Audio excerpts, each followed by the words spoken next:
Hey there, welcome to the Emotional Revolution podcast. I'm Kayla Birch, and I'm here to help you break free from those emotional patterns that keep holding you back so you can step into alignment, reclaim your confidence, and create the life and business you've been dreaming of. So let's get started and begin your journey to emotional freedom. Welcome back to the Emotional Revolution podcast. Today, I'm joined by MacKenzie Morris, who is my friend, and I'm so excited to introduce her to you today. She's also a business and visibility strategist. And today, we're going to explore the connection between emotional healing and business growth. So we're going to be diving into her own personal journey, and we're going to get to hear some of her own wisdom from all of it. So MacKenzie, welcome. I'm excited to have you here today. Thank you so much. I am so excited also. Yes. Okay. This is going to be fun. So I know you, so let's share you to my audience. So tell me, just tell me first, what is a business and visibility strategist? Yeah, so I am someone that works with coaches, course creators, program creators, retreat hosts, service-based businesses who are looking to expand their audience outside of their local networks online using digital solutions like lead magnets, email marketing, funnels, paid ads, all of those super fun digital stuff. Yes. And I get the privilege of working directly with you, and you help me run my business on the back end to make all of this magic happen. So I know just how amazing and beneficial the work you do is. But tell me, how long have you been doing this? Just tell me, how long have you been doing this? Yeah, so this specifically, I have started working one-on-one with clients for about 3 years now. I have been an entrepreneur for about 15, literally since I was 12. That's when I got my first offer from a company called Davidson Industries. They wanted to work with me. But when I was that young, my parents were like not super stoked to like hand over 10 grand to go and work with this company. So I've always had the entrepreneurial spirit inside of me. And now I just get to do that and help other people step into their highest self and live their entrepreneurial dreams and just help be that facilitator behind the scenes to help make their dreams happen. Yeah. Why do you think that is? Why do you think some of us have this natural pull to be our own boss, our entrepreneur? Oh my gosh, I don't know. I just think it's innately who you are, right? Like there's a lot of things that you are born to be. And I think that being an entrepreneur is something you were born to be. Yes, you can absolutely learn how to become that. And a lot of people just fall into it. But some people just have it in them. And they might not know what that feeling of being an entrepreneur is, or might not be able to identify that entrepreneurial spirit until they happen to fall into it later. But I think that if it's your purpose and it's who you're meant to be, it will always find you. I think so too. I love that. That's a beautiful description. So I've always been like that, right? I've always been like, how can I create something? How can I do something out of the box? If someone's going this way, how can I go the opposite way and create my own thing? And I think it is just something that is within me. It's very driven. It's just a lot of just my nature. And I know that about you as well. Okay, so you've been on this journey for a really long time. And really, the big purpose of this podcast and what I want to share with others is, and the work I do, right, is really getting into the depth of our emotional journey, and also how, when we're not working on ourselves, how that's such a disruptor in our business. So, what have been the biggest challenges for you throughout this process of being an entrepreneur? Oh my gosh, the thing that I still struggle with today, and a lot of people don't talk about it a lot. They talk about it whenever you're in the early stages, but whenever you're more established, I feel like the conversation about this thing kind of goes away because we're trying to maintain this image of being super successful and professional and having all of our shit together. And I don't subscribe to that, right? Like I am all about being authentic and real and talking about the real things that happen. And one of the things that constantly I am fighting is imposter syndrome. It does not matter what level of business I'm in, how much revenue I am doing. Every time, especially when I'm starting something new, it comes up before I get on stage to speak about a topic, before I go and launch a course or a new resource, or even join a program. I literally joined a new program this morning and I was like, oh my God, who am I to be doing this? Who am I to be dropping this amount of money to do this? But that's just the imposter syndrome talking. If you can't get past that, you are not going to get past the level that you're at, right? You have to step into that highest level. Yeah, well, has there been a time in your journey that you felt like the imposter syndrome did hold you back? Oh my gosh, so much. And a lot of the times, whenever that happens, it's really yourself maybe blaming external things, right? Like, okay, I didn't work hard enough, or maybe, I don't know, people aren't engaging, or they're not trying hard enough in this course, or whatever it is. But whenever it really comes down to it, you have to have what you talked about, the radical honesty, and really being honest with yourself and saying, okay, did I really give this my all? Or is there actually something I really could have done? And whenever I had a wedding company and I launched my own design, like I built that out for 2 years, I had this big old launch and everything, and it completely failed, like completely failed, zero sales. Like it was not good. And that was a really hard reality.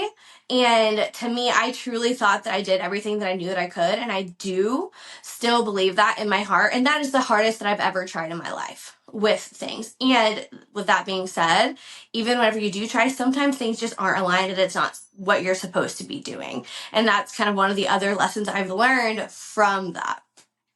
Yeah. Well, what did you do after? So, what did you do after that launch failed?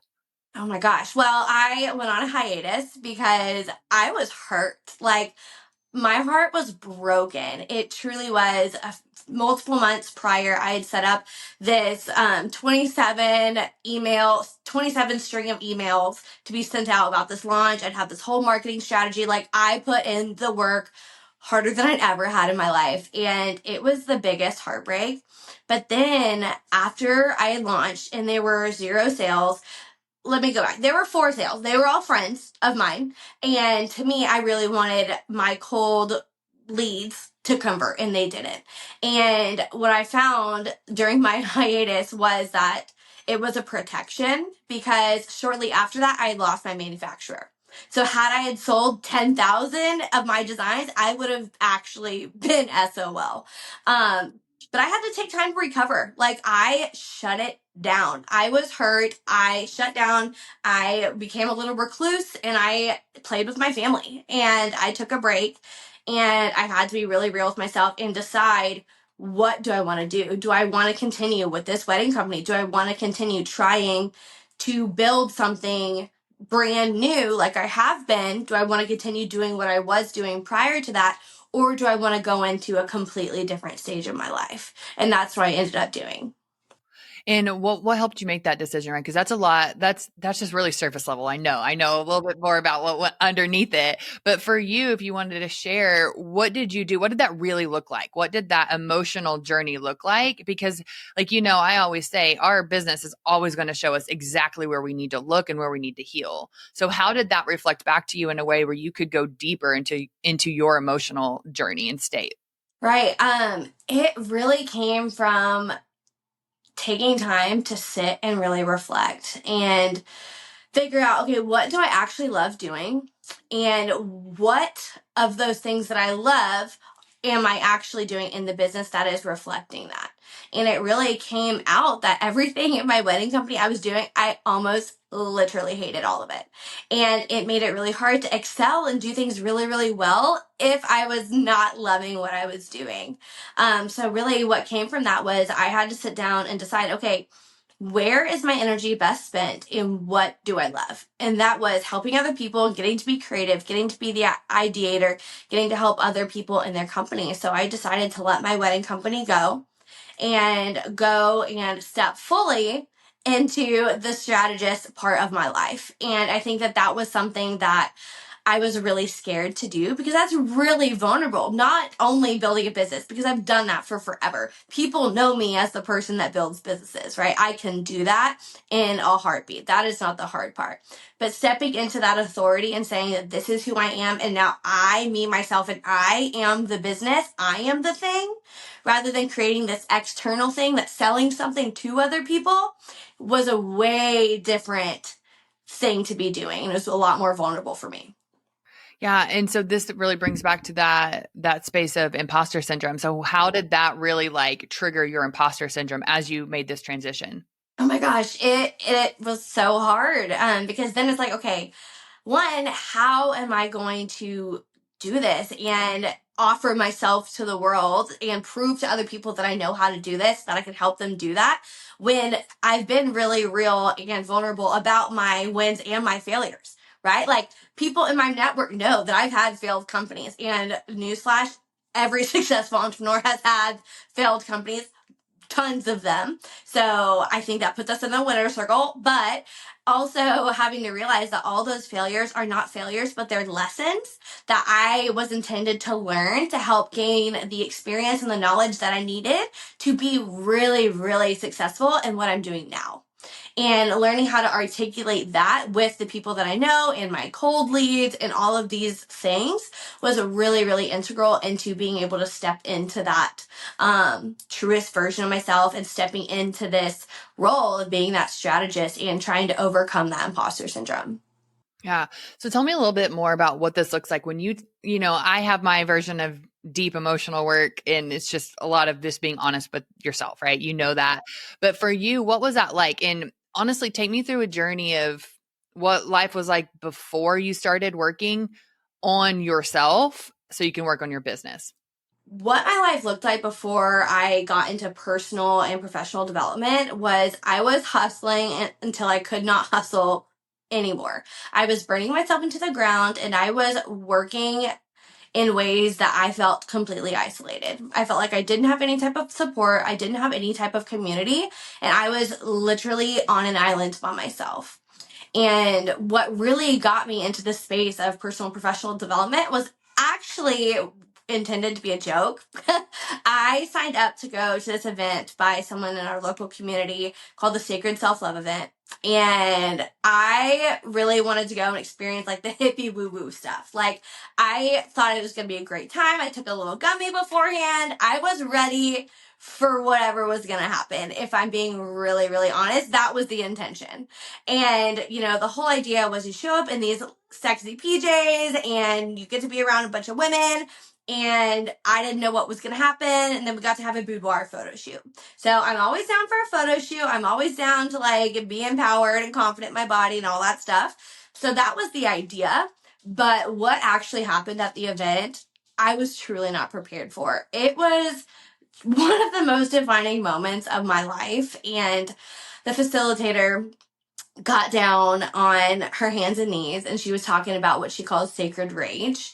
And she sat down and it was almost scary. She sat down and started like moving around on the ground with her body, like making these animal sounds and all of this stuff. And then she started screaming. And I think I can talk about it without crying, but it is one of the most transformative moments in my life because of how painful that scream sounded. And she invited the room to do it. And hearing those screams from other women completely changed my life because a lot of times men know how to express their rage and their fear and their hurt and their sorrows and the pain and all of those things. But as women, we like to hold that in a lot. And what we noticed is a lot of women didn't even know how to scream. Like they tried and nothing came out. And I'm one of those people where I want to experience every experience to the fullest extent. So I was not going to leave that event without trying to scream. And it was a releasing and it was emotional. And that was the start of the personal development. Like that moment, hearing the pain of all of the women around me collectively completely changed my life because I was like, wow, I needed that. Other women need this. And not so much the release, but yes, the release, but it's the community and the working together and the support that we needed. So that was my start. And then I started going to more and more events like that and getting integrated into the communities of people who were having these really deep and hard conversations, which then when you immerse yourself in that, my tolerance to surface level bullcrap went out the freaking window. I do not have any patience for it because I want to get deep. I want to have substance. I want to have real, genuine, true connection and talk about the real stuff. I do not want to talk about the weather.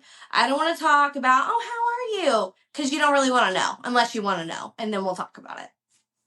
Yeah, I think that's that's so powerful. Okay, so this happens a lot and it happens a lot in these spaces. And so a lot of people will go to these types of events where they have these really profound moments. And so they have like these big awakenings or they have these big insights and these big shedding. And then they go back to their everyday life and then they're trying to run their business, and then boom, boom, boom, hit, hit, hit. And then a lot of times, like we're talking about as women, you are back in life as a mom, right? Your kid opens the door while you're in a podcast, right? Like those things happen. So how did you integrate that? Like what was that integration process like after a big moment? Oh my gosh. Well, it's having the capacity and the ability to communicate what you've learned with those around you. So I came home from that event and I was emotionally changed. And my husband was like, what happened? Like, what actually happened here? Because you're different. And I'm like, I was different. And I tried to explain to him what had happened at that retreat and that event. And he was shocked. And from there, it was learning how to communicate what was coming up for me emotionally consistently. Because a lot of times we'll have all these feelings inside with our partners, with our friends, with our families, and we'll just work through them on our own. But then that is feeding that isolation and that's feeling that aloneness. And it's not building that genuine connection. So for me, I was really, really intentional with, okay, I want to have these conversations. So I made that very, very clear with the people that were around me of like, okay, I've done this. I want to invite you to come to these events so I can at least give the people who are close to me the chance to be involved and to feel and experience the same things because I'm growing. And if they don't want to grow with me, that's fine, but they can stay over there because I'm going to grow and I'm going to outgrow them. And that kind of comes full circle with the whole, raising your frequency and vibrations thing is, whenever you start elevating your life, you're going to be attracting people that are on that same level, that same frequency, that same vibration, business level, whatever it is, you're going to start elevating. And if the people around you don't want to come, then that's cool. It's just not meant for them, but you're not meant for them either at that point. And I think that we have to become okay with that and learn how to handle the grief that comes with the loss of those relationships and the loss of who you used to be. And I think that that's really huge. Yeah, and it's such a good point because I think that and I think that's where some people get caught up and they get scared because they are so scared of that loss. They're so scared of going home and integrating what they learned and what they felt because it was so foreign to them. It was so out of character, even or out of experience. They can't really identify with it. So taking that back home and integrating is really hard, especially with having conversations with people who may not understand, who may not be on the process of personal development or spiritual development or whatever. And so I would love to hear what that was like for you. How did you communicate? Because I know that's a question that people are going to be asking. Okay, that's great. I've had those experiences, but I'm still having a challenge with communicating this to my spouse or my significant other or my whoever in my life. So how did you actually communicate your needs with those around you? Well, one big thing, my husband and I have this conversation consistently, is I would communicate, hey, I want to feel more connected. I'm trying to connect with you and have conversations, but I am not getting anything back. And oftentimes, the response would be, okay, well, I just don't have capacity for that right now. Like, I have my own job, I have my own work life like that, and I can't take on the burdens of your business, or I can't take on this emotional stuff that you have right now.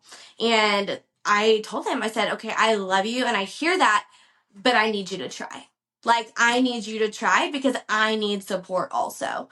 And, really having those real conversations and saying, this is a non-negotiable and we need to figure out how to make time to make this work. And how can we integrate this together rather than making this a me thing that I'm dragging you to, because this is not something that is just for fun. Like, this is something that can truly benefit other people and change their lives also.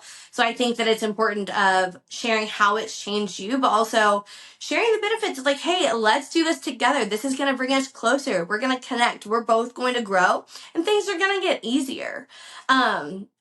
But another part of that is if you're communicating with somebody that isn't receptive to it. I have people like that in my life. My mom, she is my favorite person in the planet, but she is not an action taker. She has all of these ideas and she has all of these beliefs and these blocks that she tries to work through. And I try and say, come on, let's go. Let's talk about this.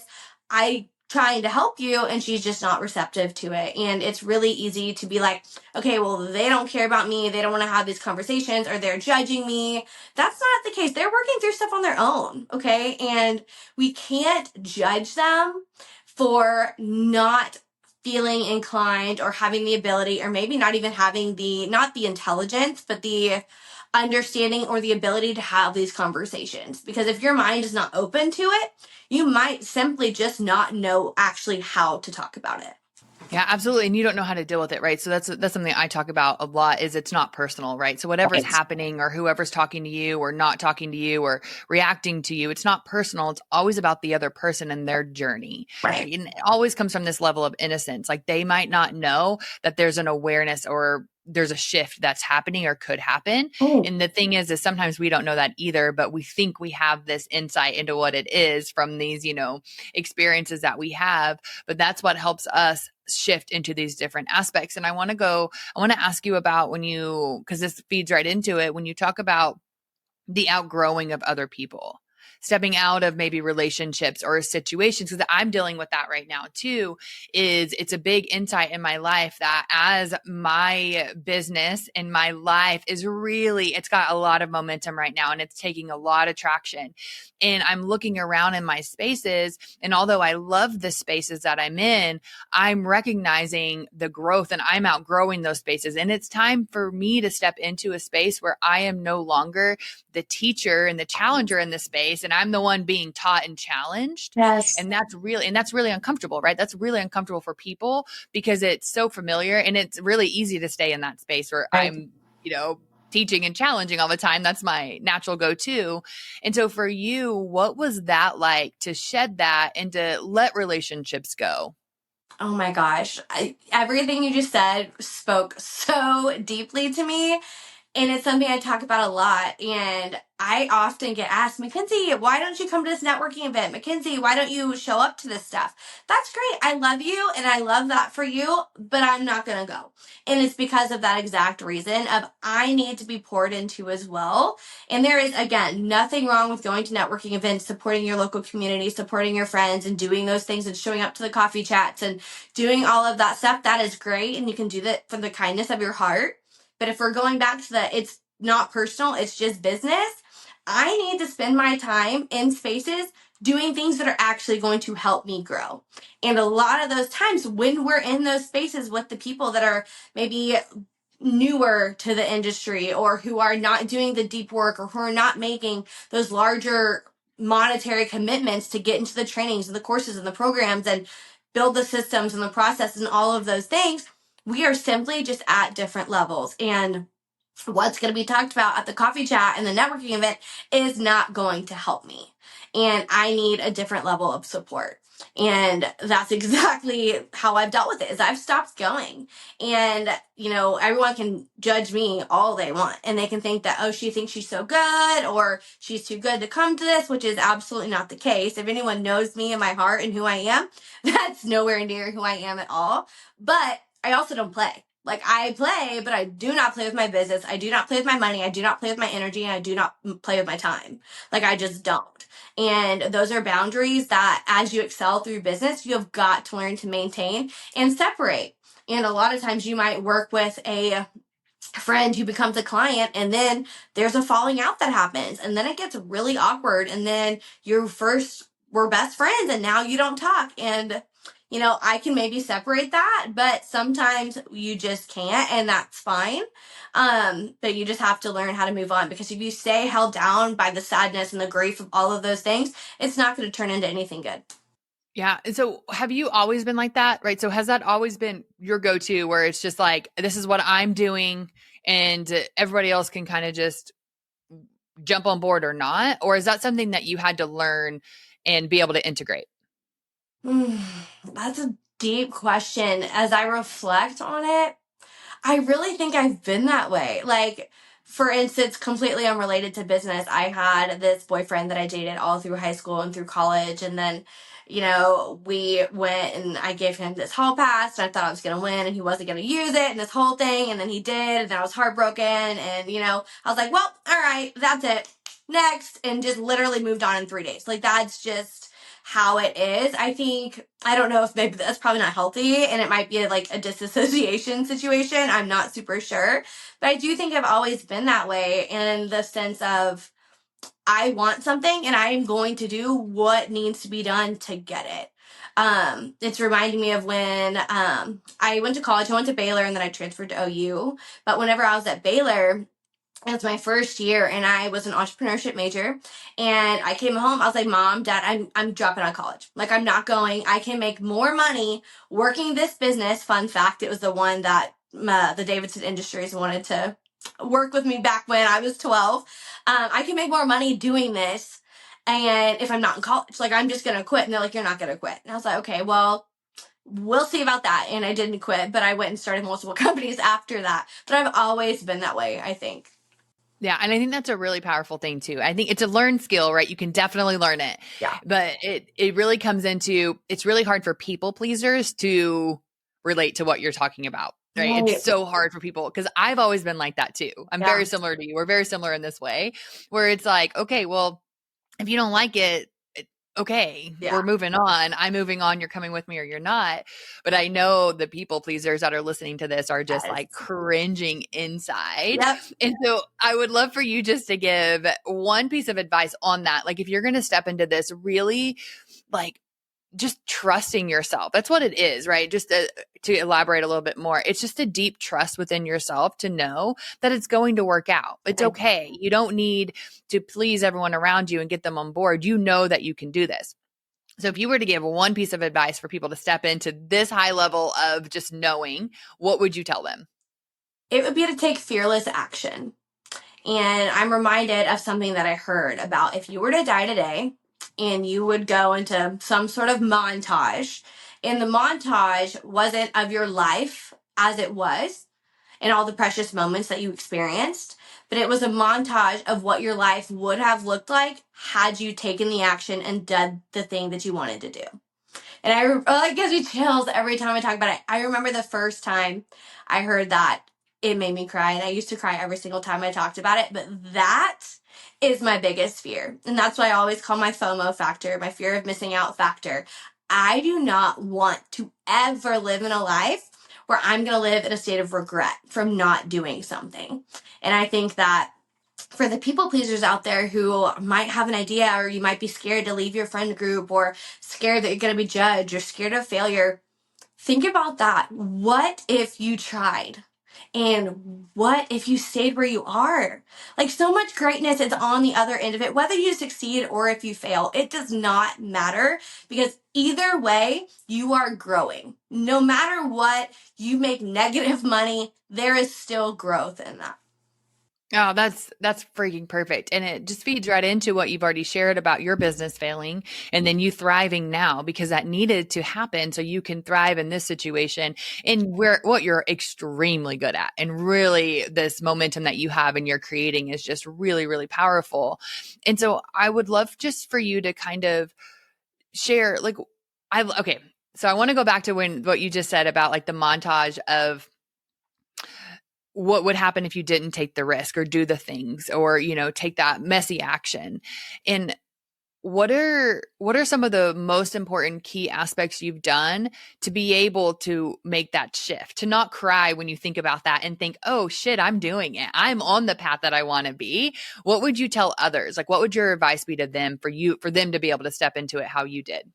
I think it's really truly being serious. Like, you have to be serious about the things that you want. If you say that you want the things that you want the life that you desire to have, you want the business to be the scale that you have to act in the ways that you would need to act in order for those things to be true. So, for instance, if you want a 6-figure business, you've got to act in the ways of a 6-figure business owner. That doesn't mean go drop $1 million building out a process, because that's not feasible and we understand that. But are you disciplined? Do you have a schedule? Do you have a routine? Are you doing it all by yourself? Or have you maybe found someone for $10 to $30 an hour to help you do some of the things? Because a 6-figure business owner is not going to be doing it on their own. They can't, in order to operate at the highest version of yourself and that level of efficiency and that scale. And if we're going to relate it to something a little bit more real life and personal and kind of outside of business, I had a moment where it's so defining of me. And it's about a time where I was at a rave. And it was a 90s themed rave.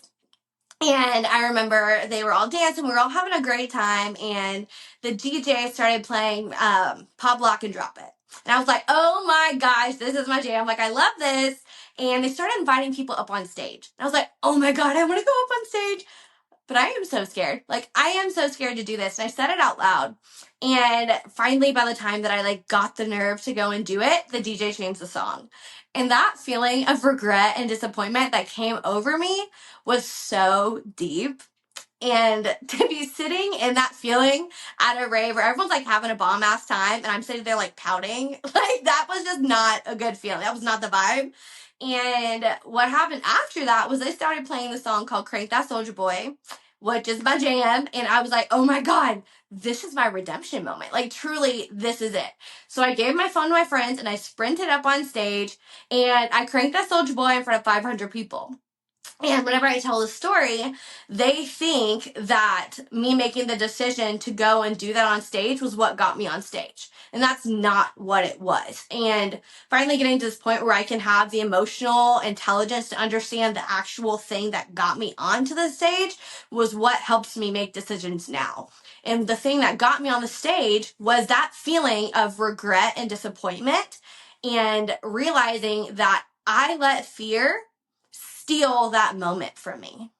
I let fear of being judged, fear of people thinking I was crazy. Who does she think she is getting up on stage? Oh my God, she looks like that? Why would she even get up on stage like that? All of those fears were what were stopping me from going and having this really awesome, super fun experience.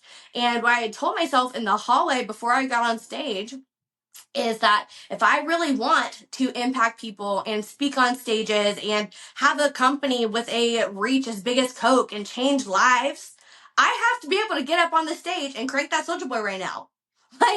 It doesn't have to be that serious. And this is such a silly and fun story, but it was deeply profound. And it truly did change my life because that was a moment where I made the choice to embody that highest version of myself, to get up on stage, release that fear of judgment, and embody that version of myself that I say that I wanted. I don't think there's any better way to share that. And I think that it's so important too, because we oftentimes think that I love how you just made that parallel from a random ass experience to what you need to do in your business, because I always like to say that life is your meditation, right? That's what life is your practice. And so when you're going through life in this way and you're seeing all these moments and you're you're following your intuition and you're looking for what it's showing you, it will always show you what you need to see and what you need to work on. Then you can integrate that in all these different areas. So it's not just about getting on stage, or it is also, it's about getting on different stages of life, right? How else are you going to be showing up in your business and in your life and in your relationships and all these different areas?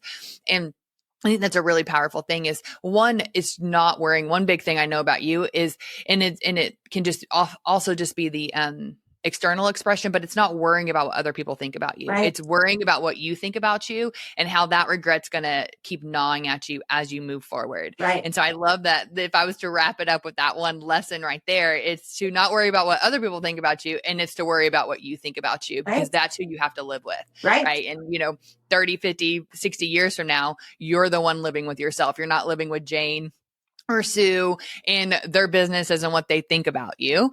You have to be able to look back and say, I did what I needed to do. I did that work. And so if you were going to encourage those listening to do something to help with their inner emotional world, what would you tell them to do? You have to be honest, like Kayla always talks about, but you can't be afraid of what comes up. And one thing that I do, and I do this in public, and people think I'm psychotic, and I don't really care because I also have a purpose and a reason for doing it. But I will sit, and if I'm having a feeling, for instance, that same night at the rave, I decided to stay and my friends decided to leave. And I wanted to stay and enjoy myself, and I was not ready to go home. So I went to the Connected Bar and I went and sat in a 4-person booth by myself and just swaying and dancing and having a great time all by my damn self. And I was having feelings of, oh my God, these people at this bar are probably looking at me like, is she okay? Like, why is she alone? Like, why does she think she needs to sit in this booth by herself? Like, other people need to be sitting down. But if we're being real with ourselves, that is just our inner critic. That is judgment. That is ego. That is all of those negative things that keep us stagnant, gnawing at you and testing you. Because if we're being real, those people at the bar, one, they're not looking at me. It is not about me at all. They are in their own conversation.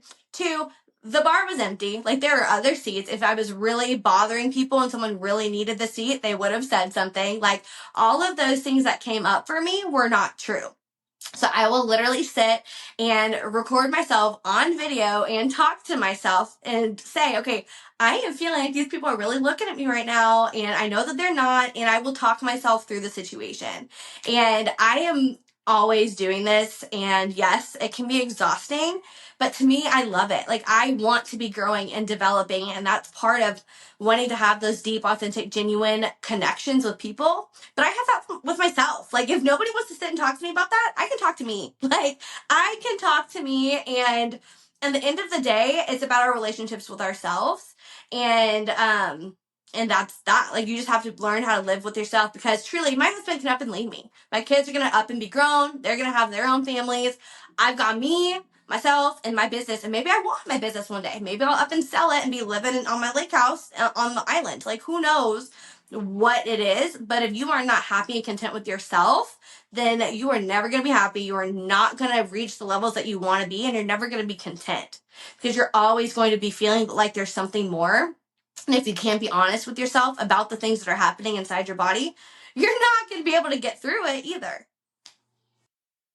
Yes, absolutely. And it's so important, because that conversation always comes back to the relationship with yourself. It always does. It comes back to trusting yourself. It comes back to trusting your intuition and your ability to make decisions for yourself and your business. Because like you said, everything is impermanent, right? We're impermanent, but our relationships around us are impermanent. Things change.